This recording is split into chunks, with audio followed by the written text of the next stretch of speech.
Hello YouTube fans, here again. And if it does, I'm talking about my video nasties. I'm talking a little bit of the dates from hell.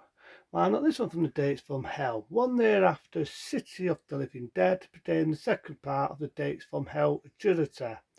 That being The Blonde. Say it again, The Blonde. Come out in 1981, and you can definitely see right at this moment in time, Lucy Folksy was nicknamed the Godfather of the Blood and Door. You could definitely see that he's ruthless in the Blood and Door department. I say it again, the Blood and Door department. So I can get with this one.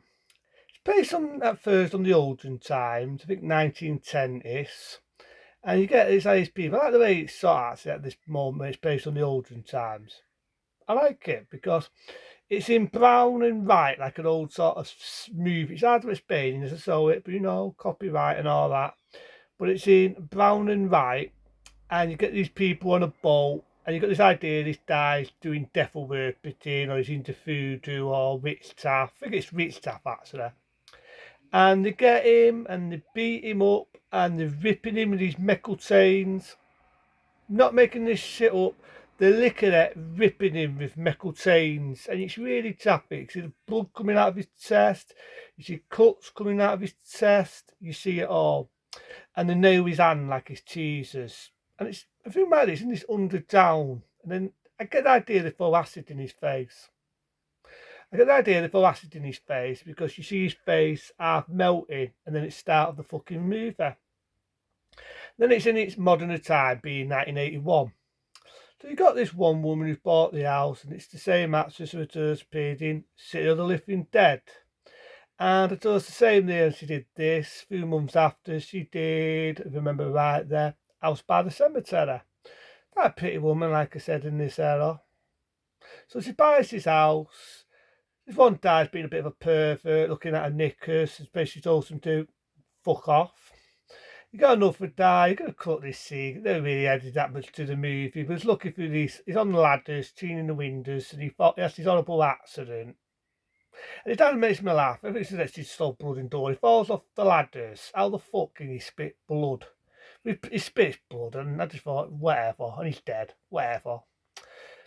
And you got one guy, right, and he's going under town to fix the sewers. He's got a bit of a beard, and the zombie Anne, it's got to be a dose of that guy, the one he killed from the olden times. I love to see it gets him and it shouts his eyeballs out. That reminds me of the bit in Zombie Fest Eaters.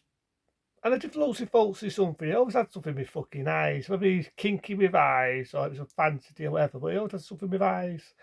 And remember, right, this is the one where you see a lot of staring in it and you see a lot of eyes in the film. Like this, staring on it for the film. Only for the film, I shit you not, you see him like that staring. There's a lot of eye shot scenes in the film. So this woman who buys his house, she got the idea the house is riddled with voodoo or black magic. And you do see that body a lot. The woman had the acid in his face. She was into witchcraft. And you see like a jolt of his hands nailed on the wall. And there's a scene where they're digging up, and before the guy got his eyeballs scalped out, they do find that body in the water. And it's like 100 years old. So you got these people, they're doing an autopsy on this body that's 100 years old.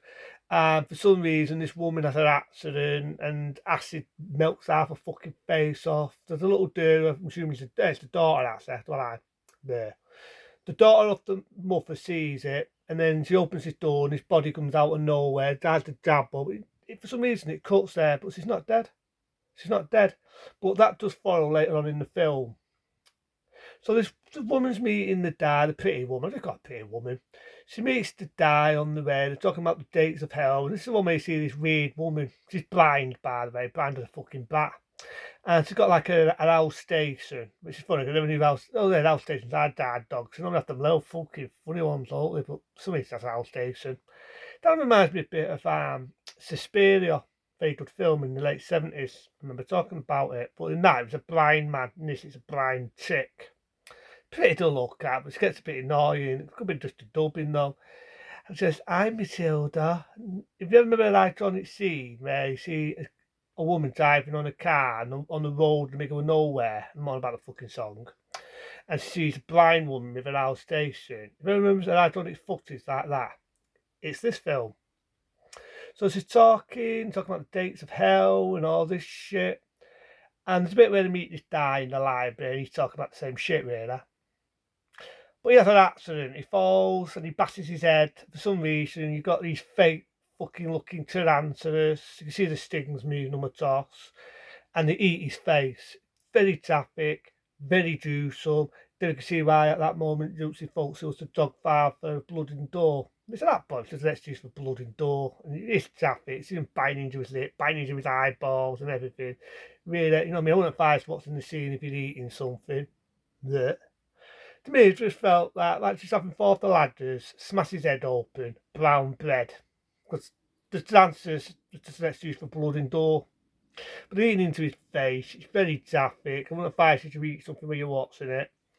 And to cut the story short, they're going into the black mat, dates of hell and all this. Which I do remember City of the Living Dead. One of the titles, funny enough, is called The Dates of Hell.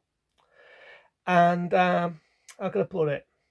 One woman who meets that zombie dad who had his eyeballs chopped out. For some reason, he comes from the dead and bashes her head in his pulp thing, goes through her eye. At the end of it, it's so blood and door.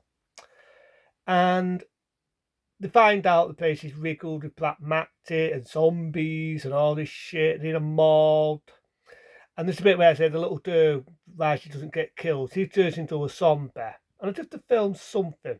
I do it something. It is balls at this point because you do see a death to a kid. So I do it right. It's angled well, but it's pretty gruesome. She turns into a zombie and gets her head shot off. This guy's shooting zombies random there. And for some reason, in the old house. And then they're walking into hell. And they go blind like that woman at the hell station. Just your idea, she got away and she was in hell.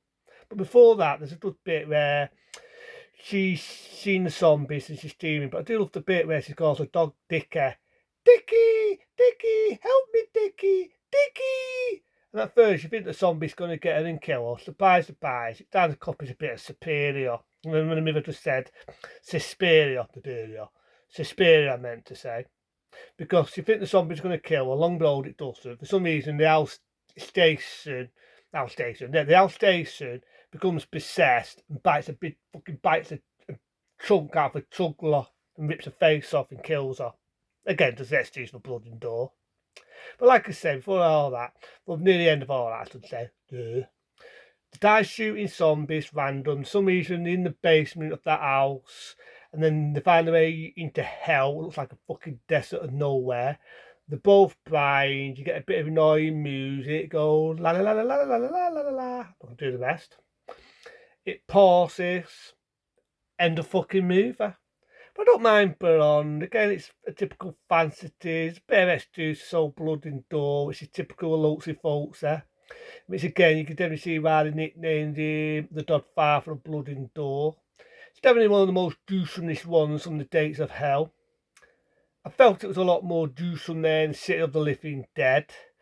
One I would say is a step down would be the one I do probably next, which will be Last House by the Cemetery. It'd have to be a rant and review because it's definitely a step down from this. But this one, I didn't mind it.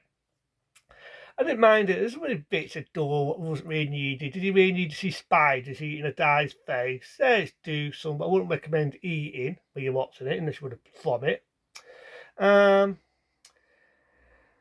didn't mind that bit that the eyeballs come out. I thought that's a good bit of door. I don't mind the bit where that fucking woman has her face slammed in a pulse and the acid in the face and all that shit. But again, you know, it's typical of Luxy folks there.